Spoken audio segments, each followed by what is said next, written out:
Buenas, bienvenidos una semana más al programa Cara a Cara, un programa de entrevista que en esta ocasión cuenta con la presencia de Ignacio García Rodríguez, ingeniero de minas, profesor de secundaria, actualmente es parlamentario por la provincia de Cádiz y por Izquierda Unida y vicepresidente del Parlamento andaluz. También ha sido concejal y portavoz de Izquierda Unida en el puerto de Santa María, también ha sido diputado provincial, también por Izquierda Unida, por supuesto. Y actualmente también es miembro activo del Grupo Interparlamentario de Apoyo al Pueblo Saharaui. Muy buena. Hola, ¿qué tal? Bienvenido. Muchas gracias. La primera cuestión es muy sencilla, brevemente, ¿cómo, cuándo y por qué se adentró en el mundo de la política? Para mí hay un momento clave, ¿no? Aparte, bueno, de una inquietud de alguna manera que se va generando en mí por una vivencia, aunque me pilló bastante joven, pero una vivencia intensa de todo lo que fue el proceso de la transición española, estaba en la universidad y todo eso, pero hay un momento clave que fue el referéndum de la OTAN, un referéndum donde pues fue casi mi primera participación política como interventor en favor de los que decíamos no a la OTAN. Yo creo que a partir de ese momento y los contactos que tuve con la gente que después fundó Izquierda Unida, pues un poco se va materializando esa inquietud que venía arrastrando desde hace tiempo y me meto en Izquierda Unida. El referéndum precisamente ese de la OTAN dejó a mucha gente ya con una sensación de... Entonces se acuñó la palabra desencanto. Desencanto, es un poco exacto. Donde viene, pero bueno, la vida es así y lo que no puede uno es, entiendo yo, refugiarse en el desencanto para no hacer nada. El desencanto, al contrario, debe ser un acicate para intentar en la medida de lo posible mejorar y cambiar las cosas. Desde el principio Izquierda Unida. Siempre en Izquierda Unida. Siempre. Y me imagino que la elección de Izquierda Unida es una elección ideológica. Evidentemente. ¿Cuáles son los pilares de su ideología? Hombre, los pilares de la ideología yo creo que es primero el humanismo que supone el ser de izquierdas, es decir, el humanismo que significa poner a la persona por encima de todo, humanismo que significa creer en lo colectivo, humanismo que significa, a partir de creer en lo colectivo, creer en la necesidad de que desde lo público se establezcan los mecanismos para compensar las desigualdades injustas que se dan en la vida. Creo que eso es lo que diferencia a la izquierda, lo que motiva a la izquierda, y también es el reto que tiene que encontrar la izquierda para adaptar esos pilares ideológicos a cada momento concreto. Después de tantos años, ¿mantiene ese humanismo?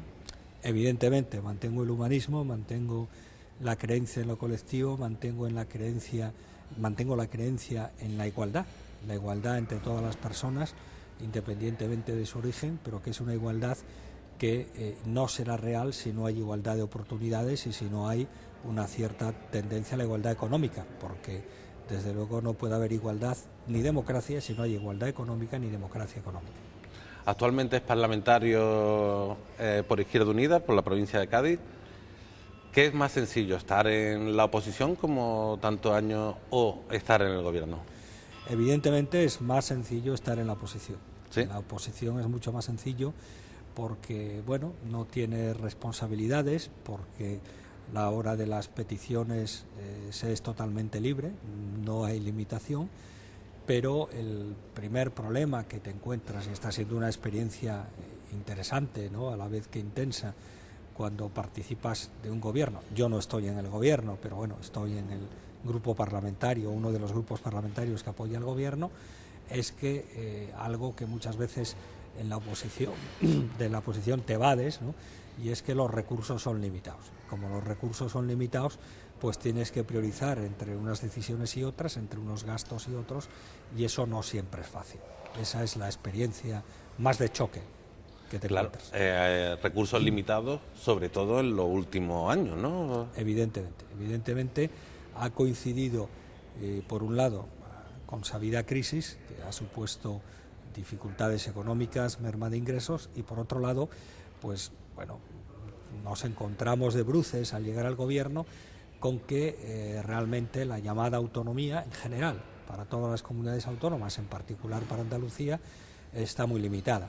Está muy limitada desde el momento en que el 81% aproximadamente de los ingresos de Andalucía no dependen de Andalucía, dependen de decisiones que tome el gobierno central o que tome Europa, fundamentalmente el gobierno central.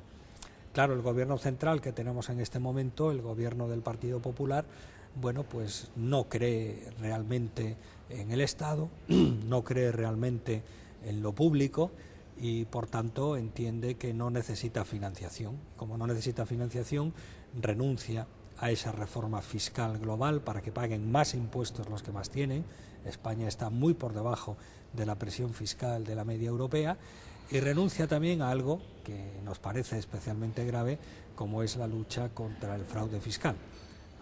La lucha contra el fraude fiscal supondría en España del orden de entre 70 y 90.000 millones de euros al año que pensamos servirían para terminar con el déficit público.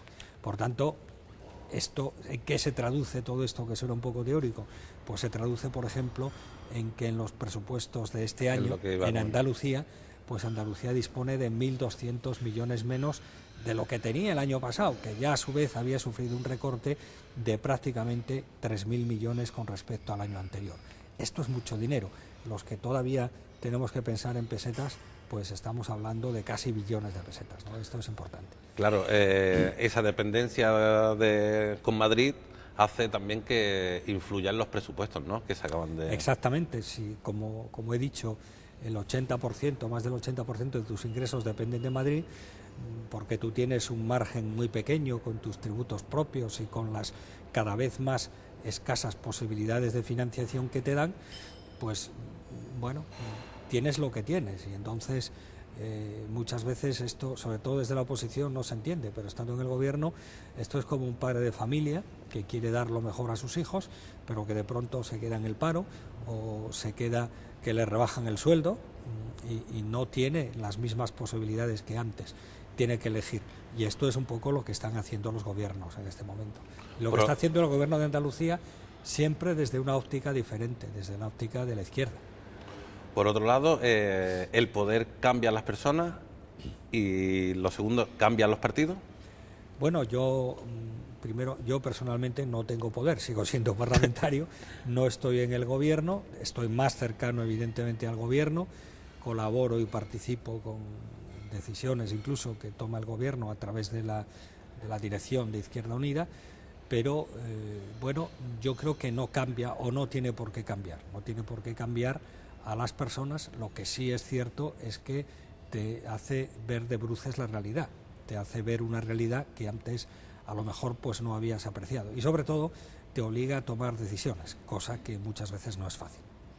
¿Es sólido el pacto con el PSOE actualmente? Sí, está siendo muy sólido y está resistiendo dificultades importantes. La última dificultad, en orden temporal, es el mismo presupuesto, en haber llegado a un acuerdo para la formulación inicial del presupuesto y el haber también llegado a acuerdos que esperamos culminar, precisamente ahora me voy para allá, en el proceso de tramitación parlamentaria. Pero creo que es un presupuesto sólido y es un presupuesto que se basa en una clara expresión del deseo de los andaluces de que en Andalucía no gobernase la derecha que representa el Partido Popular. Tras tantos cambios que ha vivido el PSOE, el socio del gobierno de Izquierda Unida, la esencia se mantiene. La esencia, ¿te refieres a la esencia del pacto? El pacto se mantiene. A pesar del cambio de personas que estamos hablando. Pero hay un acuerdo que está escrito, hay un acuerdo programático, hay un acuerdo de gobierno, el acuerdo de progreso por Andalucía, hay pues toda una serie de leyes que hay que desarrollar, hay 350 medidas que se están poniendo en marcha poco a poco, y esa es la base. El acuerdo no se hace con personas concretas, se hace con organizaciones políticas y sobre la base de un programa, sobre la base de un documento que es el que estamos siguiendo como hoja de ruta a la hora de ejercer el gobierno. Y desde Izquierda Unida, ¿hay algún temor de que pueda ocurrir lo mismo que le ocurrió al Partido Andalucista cuando pactó con el PSOE, que tras ese pacto cayó electoralmente hablando? Si analizamos la trayectoria del Partido Andalucista, no fue exactamente así. El Partido Andalucista perdón, estuvo al menos una legislatura, sí, digamos, sin participar en el gobierno, y después vino un poco la debacle. Luego no puede establecerse una continuidad entre estar en el gobierno, al contrario, es decir, mantuvo, después de haber participado 2 legislaturas en el gobierno, mantuvo su presencia parlamentaria, y en una legislatura que no participó la perdió toda, ¿no? Por tanto, no tiene por qué ocurrir lo mismo, no son las mismas circunstancias, no son las mismas formas de estar en un pacto. Yo creo que en este pacto se está dando mucha más transversalidad y mucha más corresponsabilidad entre los socios de gobierno, y antes quizás había una mayor compartimentación, es decir, yo hago lo mío, tú haces lo tuyo, yo no me meto, y ahora hay mucha más conexión.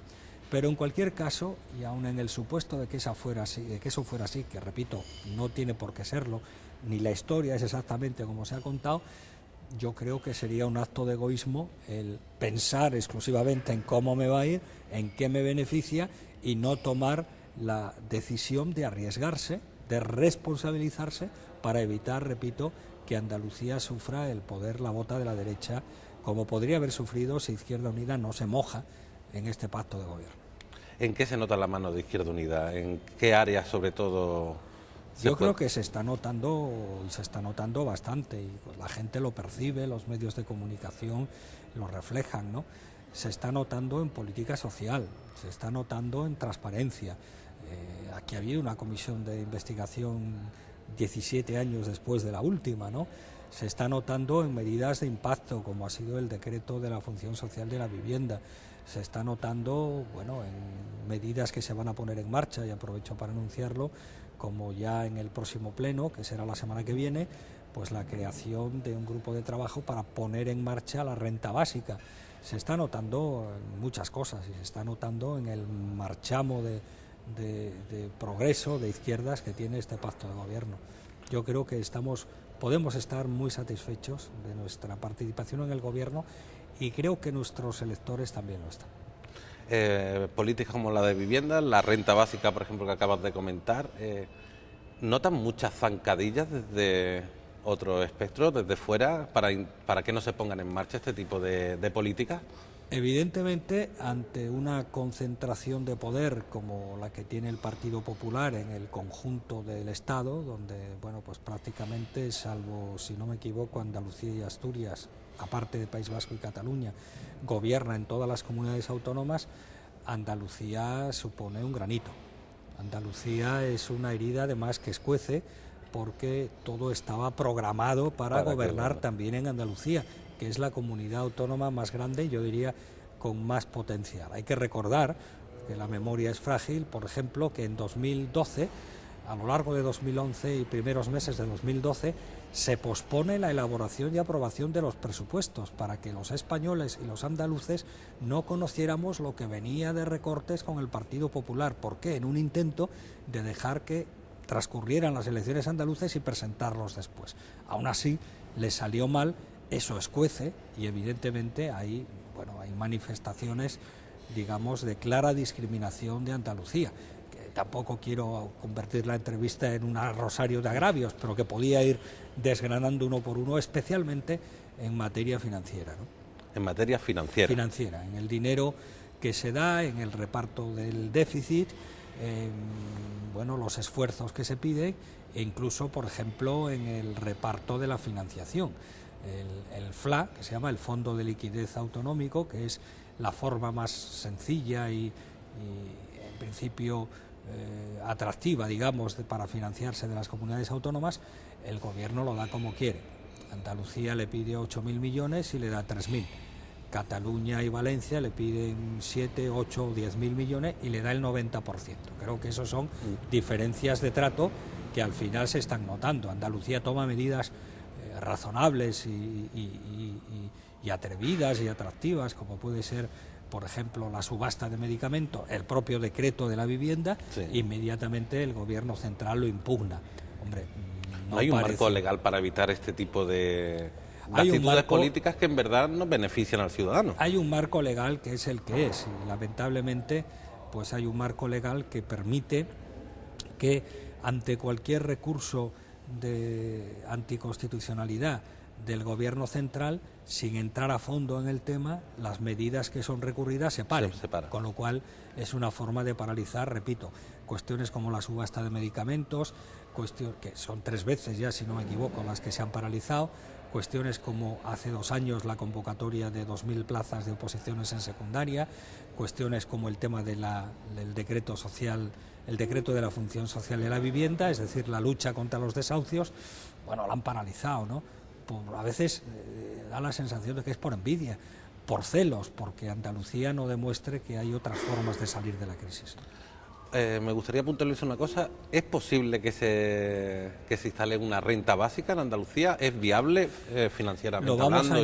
Lo vamos a intentar y desde luego pues es cuestión en el fondo de redistribuir recursos para intentar. Algo de esto se ha hecho ya, por ejemplo, con el tema de la Patrica, ¿no? Es decir, sí, los recursos a los ayuntamientos, pues desde el gobierno andaluz se intentan dirigir hacia la gente que más lo necesita, a través de planes de empleo, a través de planes contra la exclusión social, a través de medidas como las del comedor de los colegios de los niños para garantizar una comida suficiente y sana, etcétera.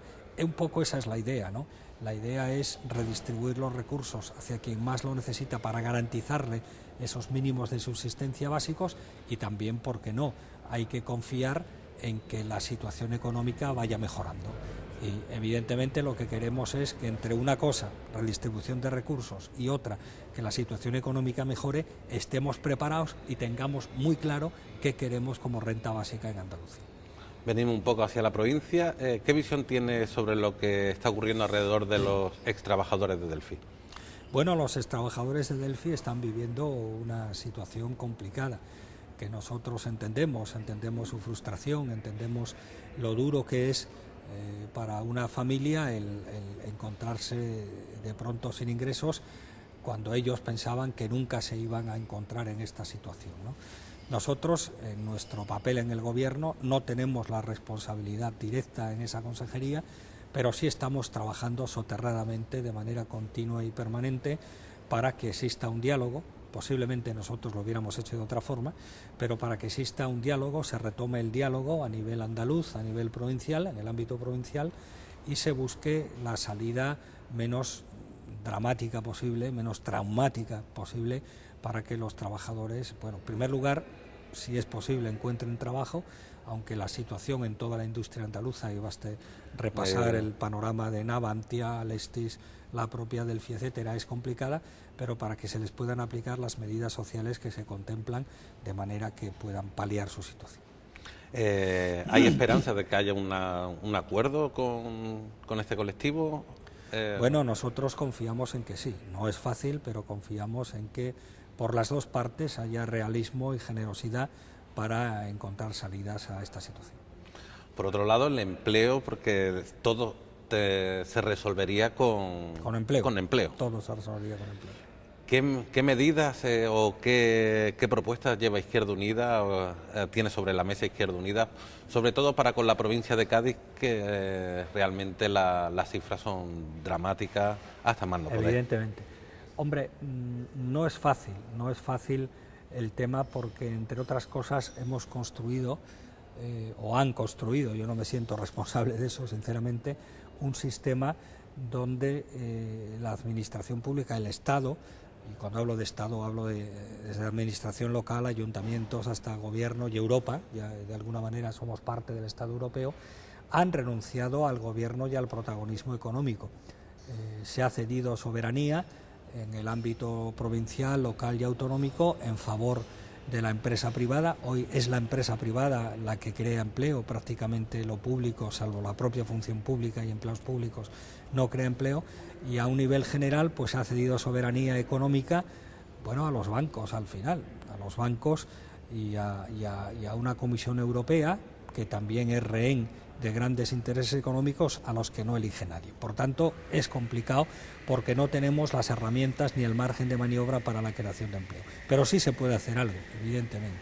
Aunque no se vea a corto plazo, lo importante es el ser conscientes de por qué la crisis en Andalucía y en España, pero sobre todo en Andalucía, está afectando de manera especial. ¿Por qué en Europa hay una media de un 8 o 10% de paro, como mucho, y aquí estamos en el 25 o 30%, ¿no? Y creo que eso tiene mucho que ver con el modelo económico, un modelo económico que hay que cambiar. Hoy, por ejemplo, acabamos de conocer el dato del paro, es un dato en principio positivo, a nivel global español, habrá que ir aterrizando la provincia, habrá que ir aterrizando en Andalucía, pero sí hay un dato que no me acaba de gustar, y es que la mayor mejora en el paro se ha dado a través de la construcción, precisamente. Nuevamente. O sea, hay, si no me equivoco, casi 12.000 empleos más en construcción, 4.000, la tercera parte, en industria, e incluso el sector servicios ha perdido empleo, ¿no? Esto significa que no estamos cambiando demasiado el modelo económico. Mientras tanto, lo mejor que se puede hacer por el paro, y en esta provincia en concreto, es mantener el empleo que hay.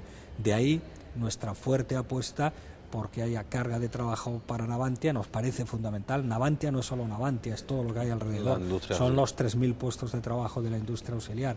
Estamos también trabajando desde el punto de vista político e institucional por el tema de Alestis. Alestis es sector aeronáutico, Alestis no puede prescindir o no tiene por qué soportar ese comportamiento chantajista de Airbus, por ejemplo, y estamos trabajando porque de alguna manera se recupere o se construya el atractivo para que la implantación de empresas en la provincia de Cádiz sea realidad. Por ejemplo, un elemento también muy importante sería la puesta en valor ya no solo de las aletas, sino de los terrenos de Delphi, que están empantanados en un concurso de acreedores y que podían utilizarse el día siguiente porque están urbanizados, porque tienen naves, porque tienen luz, porque tienen agua, porque tienen depuradora, porque están al lado de una autopista con unas conexiones estupendas, porque están cerca de un puerto, etcétera. Creo que todo eso son las medidas que hay que poner en marcha, aparte de una cuestión que nos parece fundamental, que es la reactivación de la demanda interna. La reactivación de la demanda interna significa, el que más empleo crea son la pequeña y mediana empresa. Significa reactivar el consumo, reactivar el comercio. ¿Y eso por qué pasa? Pues pasa por la inversión pública, es decir, pasa porque el Estado tire de la economía mediante inversiones, cree empleo, que a su vez crea empleo, es una bola, es un círculo virtuoso, en vez de un círculo vicioso. Convirtamos el círculo vicioso del paro y de la merma de ingresos en un círculo virtuoso de crear empleo que a su vez cree más empleo. Pero esto pasa, como decía antes, por una reforma fiscal para que el Estado se pueda financiar y por una lucha contra el fraude que parece ser que no es la prioridad de este gobierno. Claro, la sensación que da es que la actual coyuntura económica, desde que comenzara hasta hoy en día, no ha cambiado el modelo económico, pero sí el modelo político, en el sentido de que hay pilares del estado de bienestar que prácticamente son un espejismo. Y alguno, o alguna, pretende destruirlos más todavía. Hombre, yo he oído a la señora Aguirre, que es un pilar del Partido Popular, es la muestra máxima del neoliberalismo del Partido Popular, la he oído decir cosas como: ¿por qué el bachillerato tiene que ser gratuito? Bueno, cuando llegamos a esa situación, o ¿por qué en un hospital la comida no la tiene que pagar el enfermo? Bueno, pues imaginémonos lo que eso significa, ¿no? Evidentemente hay una confrontación de modelos ideológicos. Hay dos formas diferentes, con todos sus matices, con todas sus posiciones intermedias, pero hay dos formas diferentes. Hay una forma que es, normalmente se conoce como neoliberal, que significa que cada uno se las arregle como puede. Es la ley de la selva. Donde el más débil la lleva clara. No tiene posibilidades y al final pues lo que se trata es de que esos servicios que estamos acostumbrados a tener se privaticen y haya que pagar por todo. Por lo tanto, yo a la gente le diría, cuidado, que cosas a las que estamos acostumbrados, como ir al médico y que te atienda, como tener un colegio para tus hijos, pues algunos los pone en duda, ¿no? Y hay que estar muy atentos a eso. Y hay países donde... Evidentemente, el máximo ejemplo es Estados Unidos, pero hay países donde hay comunidades autónomas, en España, donde se ha aumentado el copago, por ejemplo, para la dependencia, para la tercera edad, etcétera, ¿no? Hay comunidades autónomas donde el tema, por ejemplo, de las medicinas para enfermos crónicos de cáncer en distribución hospitalaria se están cobrando. Es decir, tenemos que defender lo que tenemos, porque no está garantizado. La Ley de Seguridad Ciudadana está recientemente, bueno, el viernes pasado, si no me equivoco, ¿es una mordaza real para los movimientos sociales?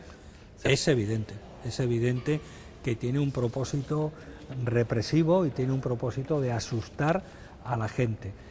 La gente se está dando cuenta de que en esta situación solo le queda salir a la calle.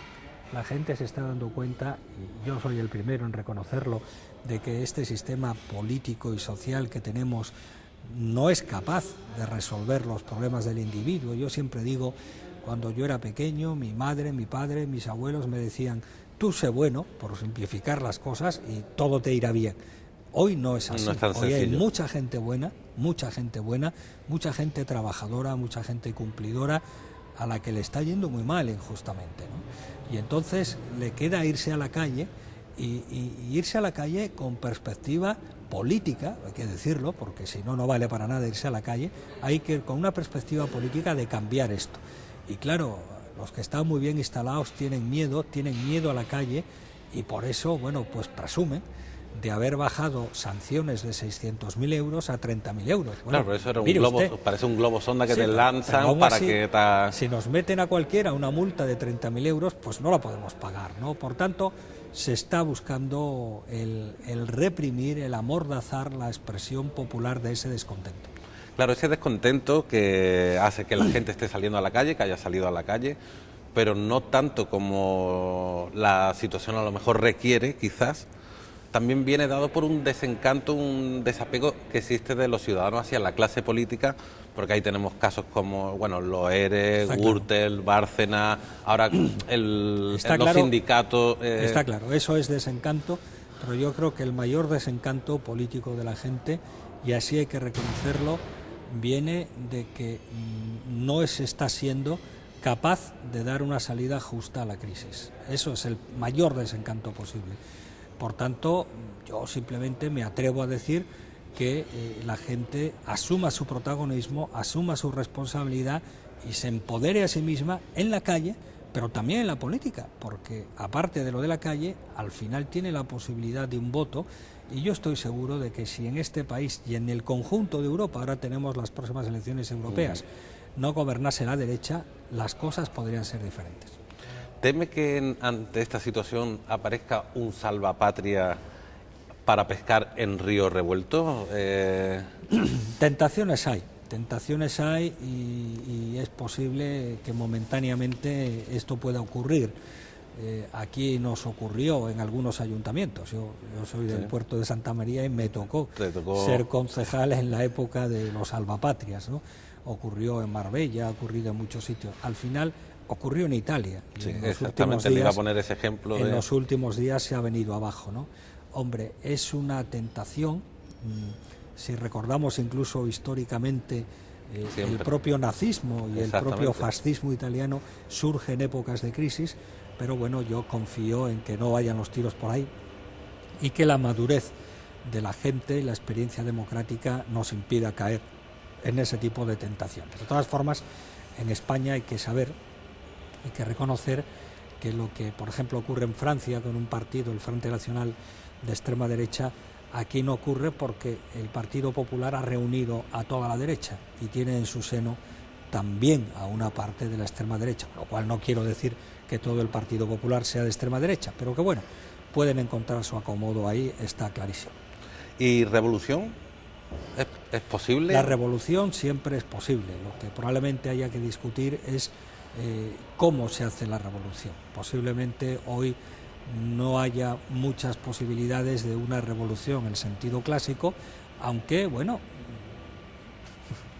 para mí revolución es el cambio más o menos rápido, aunque puede ser también una revolución más lenta. Pero posiblemente en el año 85, en el año 80, mucha gente no pensaba que el sistema soviético iba a caer y cayó. Sí, exactamente.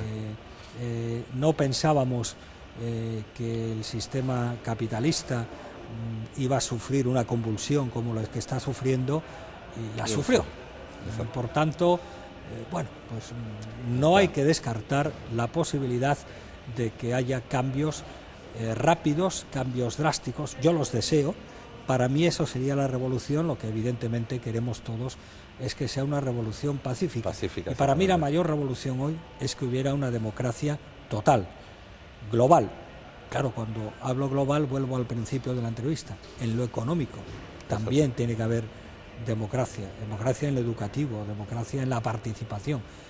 Esa es la mejor revolución que podíamos tener.